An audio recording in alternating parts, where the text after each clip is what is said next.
안녕하십니까. 한 주간의 세계 경제 주요 이슈들을 짚어보는 임혁의 경제 이야기입니다. 올 들어서 다들 겪으셨겠지만 금융시장이 굉장히 불안한 모습을 보이고 있고, 특히 우리나라 같은 경우는 최근에 북핵 문제로 지정학적 리스크가 굉장히 커졌습니다.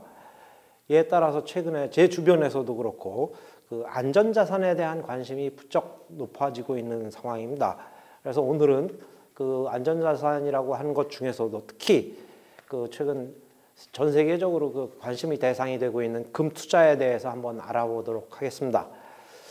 먼저 그동안의 국제 금값 추세를 좀 살펴보면요. 국제 금값이 지난 2011년 9월에는 온스당 1,900달러를 잠깐 넘어설 정도로 그렇게 높은 가격이었습니다. 그런데 그 이후로 이제 정점을 찍고 하락세로 돌아섰고, 특히 2013년부터는 하락 속도가 굉장히 빨라져서 작년 말에는 한때 1,000달러 선 붕괴가 예상되기도 했었습니다. 그런데 올 들어서 갑자기 상황이 반전이 되면서 국제 금값이 급등세로 돌아서서 관심을 모으고 있습니다. 지난 주말, 그러니까 4일이죠. 뉴욕 상품거래소에서 국제 금값이 전날보다 온스당 12.5달러 오른 1270.7달러를 기록을 했습니다. 이것을 연초의 가격하고 비교해보면 온스당 1060달러에서 20%가량이나 상승한 것입니다. 이처럼 금값이 단기간에 급상승하면서 최근에는 세계의 유명 투자 정보 사이트라든지 이런 데에서 금값에 대한 언급이 부쩍 많이 쏟아지고 있습니다. 그 중에서 이제 몇 가지 주목해 볼 만한 것들을 오늘 소개해 드릴 텐데요. 우선 미국의 광물 자원 투자 전문 그룹이 있습니다. US 글로벌 인베스터스라는 회사가 있는데, 이 회사의 프랭크 홈스 CEO가 최근 한 기고문을 통해서 국제 금 현물 가격 차트에서 골든 크로스가 나타났다라고 이렇게 전했습니다. 이 골든 크로스라는 거는 금값이 50일 이동 평균선이 200일 이동 평균선을 상향 돌파한 것을 말하는데요. 이처럼 골든 크로스가 나타나면은 향후에도 이 금값이 추가로 상승할 가능성이 크다라는 것을 보여주는 신호로 이렇게 해석이 되고 있습니다. 또 이 외에도 아주 재미있는 글이 하나 또 나온 게 있었는데요. 홍콩의 글로벌 투자 자문 업체인 가베칼 캐피탈이라는 회사가 있습니다. 근데 이 회사도 최근에 2016년에 금을 사야 하는 6가지 이유라는 아주 어떻게 보면 선정적이고 노골적인 제목의 보고서를 내놓아서 세계 투자자들이 관심을 끌었습니다. 이 가베칼 캐피탈이 보고서에 제시한 6가지 이유를 지금부터 그럼 하나하나 말씀을 드리겠습니다. 첫째는 금 시세 차트의 기술적 분석상으로 볼 때 금값이 그동안 이 저항선으로 여겨진 가격이 있었는데 그게 온스당 1,180달러였습니다. 이게 지난 2월 중에 이 저항선을 뚫고 이제 본격적인 불마켓에 진입했다라는 해석입니다. 그래서 이거는 앞서 말씀드렸던 프랭크 홈스 CEO가 말한 골든 크로스와 같은 맥락의 이야기라고 할 수가 있겠습니다. 그리고 두 번째는 이렇게 최근에 금값이 급등하긴 했지만 전 세계 투자자들을 놓고 볼 때는 아직도 금에 실제 투자하고 있는 사람들이 기관이나 투자자들이 그렇게 많지는 않다는 것입니다. 이거는 역설적으로 설명을 하면은 이게 투자 심리가 이제 바뀌어서 본격적으로 이 금 투자에 대한 관심이 확산이 되면은 가격이 앞으로 더 크게 오를 여지가 있다라는 그런 신호로 풀이되기도 합니다.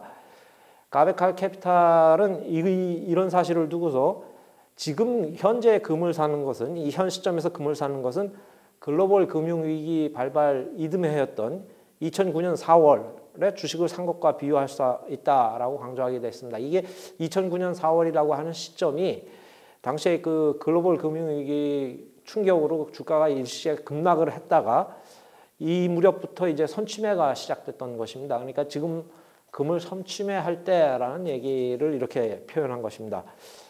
그리고 세 번째로 살펴볼 부분은 세계 경제의 리스크와 금융시장의 불안정성이 미국의 금리 인상 여지를 제한하고 있다라는 사실입니다.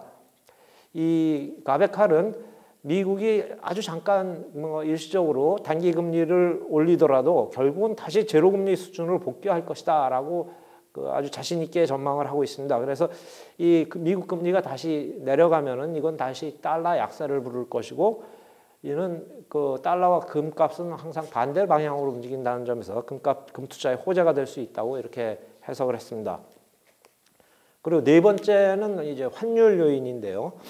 가베칼은 그 현재 실질 시료 환율에 의한 달러 가치를 평가를 해보면은 플라자 하브의 직전인 1980년대 중반 이후로는 가장 높은 수준으로 이제 달러화가 과대평가되어 있다고 지적을 하고 있습니다.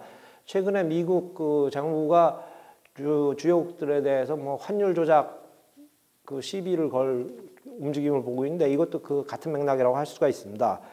그래서 이제 이렇게 과대평가되어 있는데 이제 더 이상 그렇게 높은 수준을 지속하기가 어렵다, 지속될 수가 없다라고 이렇게 예측을 하고요. 그래서 앞서 말씀드린 대로 달러 가치와 금 시세가 반대 방향으로 움직이기 때문에 달러화가 약세로 돌아선다면 금 투자에는 호재가 될 것이라는 얘기입니다. 그리고 다섯 번째는 각국 중앙은행들의 통화 정책을 얘기를 하고 있는데요. 그 지난 수개월간 각국 중앙은행들은 자국 경제를 살리기 위해서 갖가지 뭐 기발한 아이디어들을 쏟아냈습니다. 그래서 실물 화폐를 폐지하자는 주장이, 이거 유럽 쪽에서 나왔죠. 실물 화폐를 폐지하자는 주장이 있는가 하면은 그 돈을 찍어서 재정 지출을 확대하자라는 아이디어도 나왔고요. 심지어는 뭐 헬리콥터로 돈을 뿌리듯이 중하위층 그 국민들에게 돈을 지급을 해서 돈을 쓰도록 하자라는 의견이 나오기도 했습니다. 그런데 이 중에서 어떤 아이디어를 채택하든지 간에 실질 금리는 떨어질 것이고, 이는 다시 곧 금값 상승으로 이어질 것이라는 게 그 가베칼의 전망입니다. 그리고 그 여섯째, 이것도 또 좀 중요한 상황인데요. 금의 수급 상황입니다. 가베칼은 그 아시아 시장의 금 수요가 꾸준히 늘고 있는 반면에 금 공급량은 줄어들고 있어서 이제 미국 금리 인하 등의 요인이 여기에다 겹치면은 시장에서 실물 금을 구하기가 어려울 지경이 될 것이라고 이렇게 단언을 했습니다. 그래서 이를 뒷받침하는 통계들이 몇 가지 있는데요. 중국 황금협회라고 있습니다. 이 CGA라고 하는데, 중국 황금협회에 따르면 중국의 지난해 금 생산량이 450.05톤으로 2014년에 비해서 0.4% 줄었다고 합니다. 중국은 9년 연속 세계 최대 금 생산국의 자리를 지키고 있는데, 중국의 연간 금 생산량이 이렇게 줄어든 것은 지난 1999년 이후 처음이라는 것입니다. 그리고 이 중국 말고도 그 귀금속 컨설팅 전문 업체인 톰슨 로이터 GFMS라는 곳이 있는데, 여기서 조사한 바에 따르면은 중국뿐 아니라 그 전 세계 금 생산량이 올해 7년 만에 처음으로 이 감소세로 전환할 것이다라는 얘기입니다. 그래서 전년 대비 한 3% 정도 줄어들 것으로 전망을 했는데요. 작년 전 세계 금 생산량은 3,155톤으로 추정이 되고 있습니다. 이것은 그 전년인 2014년에 비해서 불과 1% 늘어나는데 그쳤는데, 올해는 이거보다 더 줄어서 이 금 생산량이 이제 본격적으로 감소세로 들어설 것이다라는 얘기입니다. 그래서 이처럼 뭐 통화 정책이나 이런 그 달러화 약세, 그리고 거기에다 금 수급 상황 이런 요인까지 전부 종합을 해보면은 적어도 금값이 당분간은 그 상승세가 지속되지 않을까라는 생각이고요.